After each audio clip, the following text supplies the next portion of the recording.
The DC Comics universe is home to some of the greatest heroes in comic book history, who come together to form a nearly unstoppable team known as the Justice League. But are they really the most powerful? Welcome to Top 10 Nerd. I'm Andrew Boyd, and today we will be taking a look at the top 10 DC Comics teams more powerful than the Justice League. Now, the Justice League has had a lot of different powerful members over the years, so in order to keep things consistent and to give the other teams a slight edge, we're going to assume that this hypothetical Justice League only consists of the original Silver Age lineup featured in the team's first appearance in Brave and the Bold number 28. Additionally, any heroes who were members of multiple teams won't be counted if the league is going against that team in an entry. Alright, let's get started.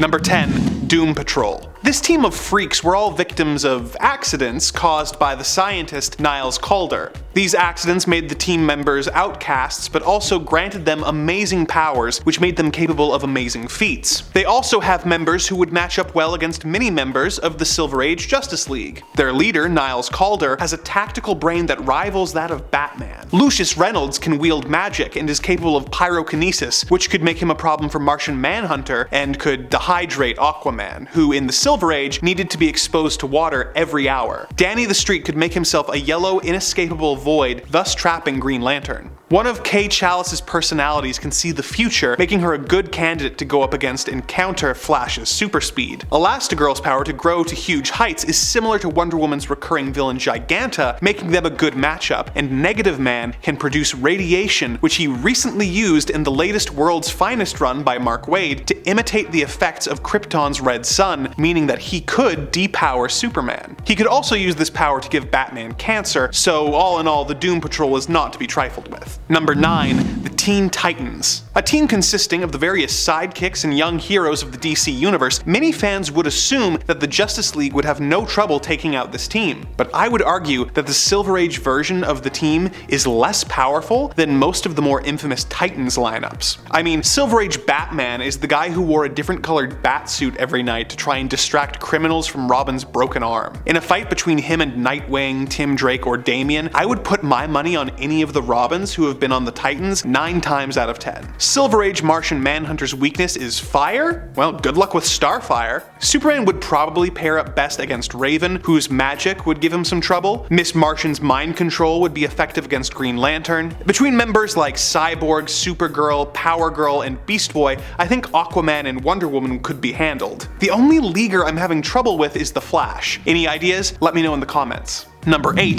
The Shazamily. Billy Batson, aka Shazam's family of heroes are a powerful force to be reckoned with, and though their youth and inexperience might be a disadvantage if they were fighting the modern league, you have to remember how often the Silver Age heroes made really bizarre, borderline stupid decisions. Superman and Shazam have a history of going toe-to-toe and are pretty evenly matched, so they pretty much cancel each other out. Black Adam is currently a member of the Shazamily, and when he fought Martian Manhunter in the World War III storyline, Black Adam beat him so hard that he left the planet crying. So no issues there. That leaves 5 Shazam family members: Freddy, Darla, Mary, Pedro, and Eugene, all of whom have the powers of Shazam and their magical tiger Tawny against 4 leaguers: Batman, Wonder Woman, Flash, and Aquaman. This version of Batman isn't really suited for this kind of fight, so whether or not the remaining 3 league could survive would really depend on how long it would take Black Adam to murder Martian Manhunter. Number 7. The Justice Society. Before the Justice League was introduced in 1960, the superhero team of the DC Universe was the Justice Society of America. They helped the Allied forces in World War II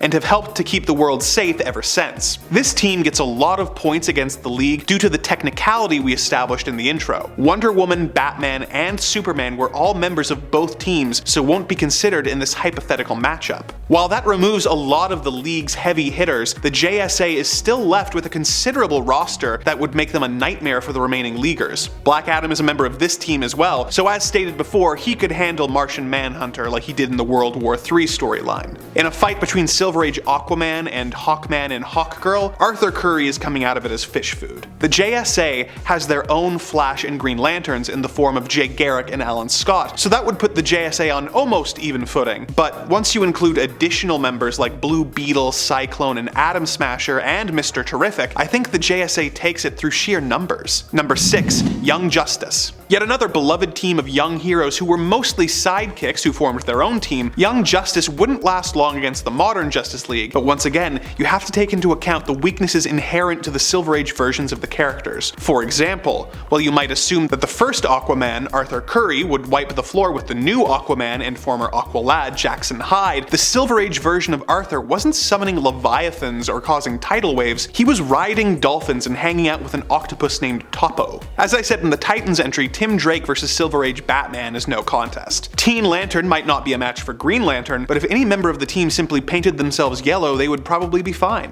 Superboy would probably take Superman by surprise with the sheer level of brutality he was capable of, and although he probably wouldn't win, if he teamed up with a character like Sideways who can open rifts to other dimensions, they could probably get him off the board for a while. Martian Manhunter could be trouble, but Jenny Hex's power negation abilities and the sheer power of characters like Amethyst and Naomi McDuffie, I think they could handle him. Wonder Girl and Silver Age Wonder Woman are probably about on par, and Impulse would be able to at least slow down the Flash, but the Young Justice ringer is Summer Pickens, who can dial her H-phone and be replaced with a hero from the Heroverse who can handle the task for her. Number 5. Justice League Dark. This subset of the League is dedicated to dealing with supernatural or mystic threats to the Earth, and has many of DC's most powerful magic wielders as members. Wonder Woman was a member of both teams, so she won't be considered in this entry. A member like Deadman, who can possess people, would be a good way to take out the Flash. The demon Etrigan almost killed the modern Batman in Kevin Smith's Widening Gyre, so Silver Age Bats is totally screwed. He's also yellow, so he could cause a lot of problems for Green Lantern. Superman's magic weakness would make him particularly vulnerable to all of the members of this team, but mostly Zatanna. And don't tell me you wouldn't love to see Silver Age Aquaman go up against the chain-smoking magic wielder John Constantine, who could just use magic to dehydrate him. All that leaves is Martian Manhunter, while the Dark Justice League still has a surplus of fighters like Dr. Fate, Swamp Thing, and Enchantress, just to name a few. Number 4. The Legion of Superheroes. The Legion of Superheroes are a massive team of superpowered people from various worlds in the 30th century. They have a history of traveling through time to team up with a young Clark Kent and preventing disasters before they happen. Unfortunately for the League, this means that their most powerful member is benched for this round. A Legion member like Element Lad, who can transmute common elements, like water, into other things, could take out this version of Aquaman pretty fast, while the Chemical Kid's ability to affect the chemical reactions in the body would cause Batman to go into toxic shock. Dragonwing can breathe fire, which would make Martian Manhunter have some issues. Despite Superman being off the board for both teams, the Daxamite Mon-El has a very similar power set to the Man of Steel and would be a real challenge for Wonder Woman, especially if he teamed up with another member of the team, Superman's son John. There's no one hero who could break the Flash's stride, but considering there are like 24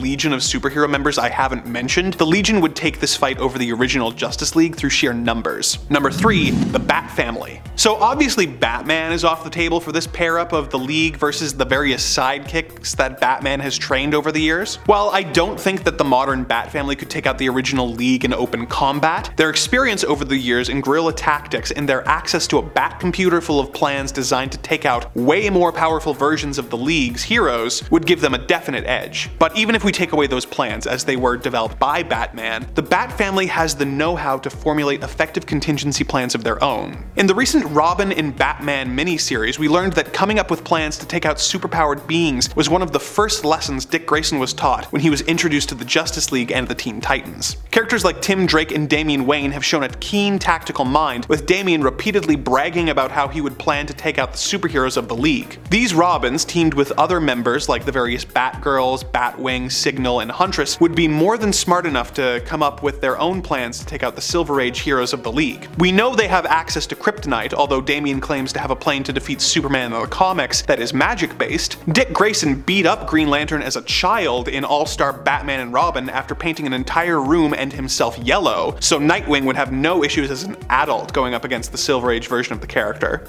I like the mental image of Silver Age Aquaman having to try and go 10 rounds with the Red Hood, and although Flash, Martian Manhunter, and Wonder Woman would be difficult to deal with, the Batfamily could take them out, and I know how cliched this sounds, if they had enough prep time. Number 2. The Green Lantern Corps. This intergalactic group of space cops use the power of will to fuel their Green Lantern rings, which allow allow them to create powerful constructs limited only by the user's imagination. Well, the logic I've used so far on this list on how other heroes could defeat Silver Age Green Lantern may initially sound like something the Silver Age League could use to their advantage, this weakness no longer affects the modern Green Lantern Corps. It was revealed that the weakness yellow was due to the being Parallax being trapped in the Green Lantern's central power battery on the planet Oa and causing an impurity. This impurity has since been removed, meaning that the League painting themselves yellow wouldn't help them. Both the Corps and the League obviously lose Hal Jordan due to him being on both teams, but that still leaves dozens of Green Lanterns for the 6 remaining Leaguers to try and deal with. While having the Flash, Wonder Woman, and Superman would make the League last longer than you might think, the sheer size and power of the Green Lantern Corps, with powerful members of later iterations of the League such as John Stewart and Guy Gardner, would make the Justice League outmatched. But maybe we'd get to see Batman take out Guy Gardner with a single punch again before it happened. Number 1. The Superman Family. The Superman Family might just be one of the most OP superhero teams in the DC universe, with many of its members having the same powers as the Man of Steel. In this hypothetical matchup, the Silver Age Justice League simply wouldn't stand a chance. Not only do they lose their most powerful team member due to the technicality, but they have to go up against heroes like Supergirl, Superboy, and the John Kent Superman. I think Kara Zor-El is the most interesting matchup against this version of Wonder Woman, and that Power Girl could take out Green Lantern with John Kent wiping the floor with Silver Age Aquaman. Martian Manhunter would be dangerous with his mind control, but a bolt of heat vision from Superboy would probably be sufficient. The Flash is tricky but by no means impossible to defeat in his Silver Age iteration, and honestly the biggest threat to the Super Family would be Batman with his kryptonite. But Lana Lang's Superwoman is not affected by this, so she should be okay. Anyone left over from the fight would be in no condition to keep going for long, which is when the last line of defense would kick in. A super dog, cat, and monkey, all with the powers of the Man of Steel. Honestly, the Superman family is so powerful that even the modern version of the Justice League would have trouble triumphing over them if it ever came to blows between the two groups. Well, it took a lot of very specific qualifiers, but we did it. Any other teams that could take out the Justice League? Let us know in the comments below, and remember to like and subscribe for more Top 10 Nerd.